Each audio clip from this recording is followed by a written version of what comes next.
Let's do the next part of our 32 and 32 series, which brings us to number 12. Whoa. David Njoku. Where did I made my list, by the way. And you still haven't sent it to me. Hold on. I got to find that. it. Well, while G. Bush, will you overlook Bull's shoulder to make sure he's not making this up here? Hold on, I'll bring it up. List? I got saved in a file. I got to remember what file. You got spreadsheets over here. Zach Jackson's made the joke. Nobody's covered David Njoku since July. He's been open all of preseason. I think he's in line to have a really big year. 12 is probably about right. I think I'd have to see the top 10. I think you could argue he's in the top 10. No. 12 on this list. There you go again. Hey, that's Elijah Moore territory, Jason. There you go again. There's my list. I'm showing it to G. List is verified over here. Where do you got Njoku? I got Njoku 14. All right. Okay. I'm in the same range. You're right with us. I'd have to – I want to see the top 10 because I could argue that he's in the top 10. By the way, I did not have Bubba Ventrone on my list. Boy, that's a miss hard. out of you. Has Bubba Ventrone been mentioned on this list yet? Yes. Where was he? Well, at least he's not in the top 10. Mad high. Like the special team coach was over like the left tackle. No. In Earl's mind, he was. In Earl's mind, the right tackle. Sorry. Ventrone was 24. 24. Okay. Well, that's not egregious. I actually had him at 32, and at the last second, I took him out. Ventrone? Yeah. Put somebody else in, but I don't like my 32. I could be talked out of my 32. Well, I think back to Njoku. I think he's going to have a big year. He's got to hold on to the ball. There's like this camp of Njoku people who say that the drops are overrated. No, they're not. Yeah, they're not overrated. Who said that? Oh, it's all over Twitter that we make too big of a deal about the drops, guys. Off the top of my head, there was the Saints game, the freezing cold game, hit him right in the hands in the end zone. He catches that. We're having a completely different conversation about that game. He can make those catches all day. Now he has to make the routine catches, and if he does that, 800-900 yards is not out of the question in this offense with Deshaun. Man, he's gonna be. I think he's the key to whether or not people.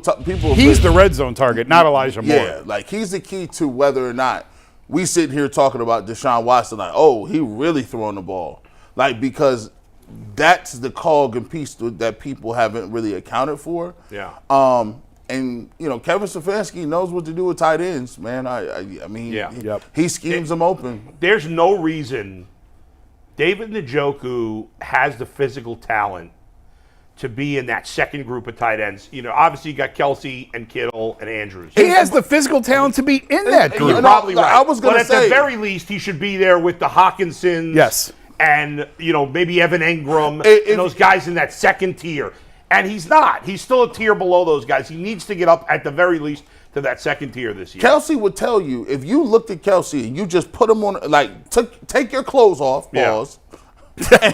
And not all of them. Not all of them. Just some of them. And stand here and let's go through measurables, right? When you talk about height, weight, jumping ability, speed, like he's better than Kelsey at all those tangible things. Yeah, there's a reason he wears a shirt less than J.R. Smith. Yes. He never has a shirt on. And so the crazy part about it is, I don't understand, but Kelsey is open all the time. All the time. He just never drops the ball. And I'm like, why don't they just run the same routes? Can't you steal a playbook? Can't you just say, hey, every route that Kelsey runs, just run that one. Yeah. And so we'll see if you're open too. I don't get it, but he's not Kelsey, obviously. He's not Kittle, obviously, but I want to see what he actually looks like with a vertical passing game and a quarterback. I thought overall his hands have gotten better. Oh yeah, but it's still not good enough. Right. Oh yeah, and he needs to. If his hands and blocking him have gotten better. Yeah. Because remember before he couldn't block nobody. Yeah, that's true. That's true. I'm fine with 12. I think it's good. I saw a crazy stat on Twitter the other day. And it was so crazy I had to go look it up for myself. And it's true. Do you know no tight end has ever had more than 400 yards in a season with Deshaun Watson as his quarterback? Well, but he hasn't had any good tight ends. I know. It's a misleading stat. There was granted, he's only played a couple seasons, but the connection with him and Akins, when they brought in Akins, they had that great connection. And you go back, and it always seems like tight ends, because 400 is not a lot of yards. No. Granted, he has not had many tight ends to play with, and Njoku should be the first in a full season to blast that 400-yard barrier. But I saw that, and I was like, Nah, no way that's true. I think it's an irrelevant stat. It's different offense, different coaches, different game plan, and he's never played. Has he ever played with a good tight end?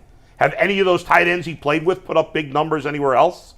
No, not. I mean, Akins Yeah. is his best. Akins just and once a guy. again, it was more of a not an indictment on anybody. Just it was hard It's to just believe interesting considering stat. he threw Yeah, for yeah. almost 5,000 yards in 2020, his final season. That Yeah. the tight end in that group didn't have 400. I mean, the list of guys in the Browns last year that had 400 yards. This is why this year is so fascinating, because when you look at the Browns, like, you just don't know what to expect. Everything is a projection. You don't know what offense they're going to run. The guys who they used to really lean on, you don't know if they're going to be a focal part of what they want to do moving forward. Even if it's a guy like Nick Chubb. Now, don't get it twisted. Nick Chubb's still going to get his touches, but we still don't know how he's going to get his touches. Is it a pistol? Is he going to run in a shotgun? So it's like, as we sit here and extrapolate, we're like, okay, David Njoku is going to be great next year. You're like, okay, well, is he split out? What are they doing with him? What are we looking for? Like, granted, it was 4 days away, and I've seen the quarterback throw the ball 3 times. I don't know what the hell they run. Yeah, that's a fair point. All right, Mike. Well, waiting on Aditi, so we'll give her one more sec. On Okay. Njoku, just like I asked you guys with Elijah Moore earlier today, what statistical numbers would Njoku have to have this year to match your not the fans, but your expectation? I have high expectations for him this year. I'd like to see him have about 800 yards and 8 touchdowns. That's a lot. I was thinking 850. Yeah. I'm in the 850 range, and I think he could approach double-digit touchdowns. Approach. Yeah. So, what'd you say, 8? Yeah, 8, 9. If he had 8-something yardage with 8 touchdowns, That's that'd a big be year. Pretty sweet year. That's a big, by far his best.